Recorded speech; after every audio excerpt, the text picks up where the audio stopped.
School service কমিশনের নন teaching staff অর্থাৎ group C এবং গ্রুপ ডি চাকরি প্রার্থীদের জন্য এই মুহূর্তের সবচেয়ে বড় খবর। গত 16ই সেপ্টেম্বর থেকে কমিশনের তরফ থেকে নন টিচিং স্টাফ পদে যে অ্যাপ্লিকেশন চালু হয়েছিল অর্থাৎ আবেদন প্রক্রিয়া চালু হয়েছিল তা কিন্তু বাতিল করা হলো কমিশনের তরফ থেকে।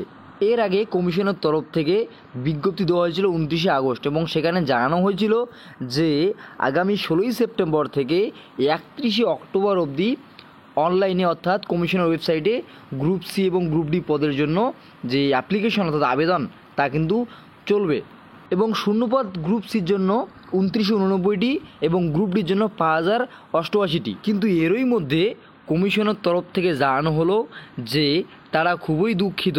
আপনারা এখানে দেখতেই পাচ্ছেন, এখানে শো করাচ্ছে, it is regretted that the online application for the recruitment of non teaching staff could not be made live from 16/9/2025 as notified earlier.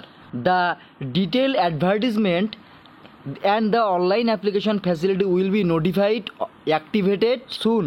অর্থাৎ কমিশনের তরফ থেকে জানানো হয়েছে যে 16ই সেপ্টেম্বর থেকে যে গ্রুপ সি এবং গ্রুপ ডি যে আবেদন সেই আবেদন তারা চালিয়ে যেতে পারছে না এবং এর জন্য তারা দুঃখ প্রকাশ করেছে এবং জানানো হয়েছে এই যে গ্রুপ সি এবং গ্রুপ ডি পদের জন্য যে আবেদন প্রক্রিয়া সেই প্রক্রিয়া কিন্তু পুজোর পর অর্থাৎ দুর্গাপুজোর পরবর্তীতে কমিশনের তরফ থেকে অফিসিয়াল ওয়েবসাইটের মাধ্যমে জানিয়ে দেওয়া হবে কবে থেকে তারা অর্থাৎ গ্রুপ সি এবং গ্রুপ ডির যে নন টিচিং স্টাফের প্রার্থীরা এই আবেদন করতে পারবেন।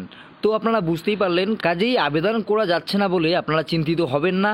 পরবর্তীতে কিন্তু কমিশনের তরফ থেকে বিজ্ঞপ্তি দিয়ে জানিয়ে দেওয়া হবে কবে থেকে অ্যাপ্লিকেশন চালু হবে।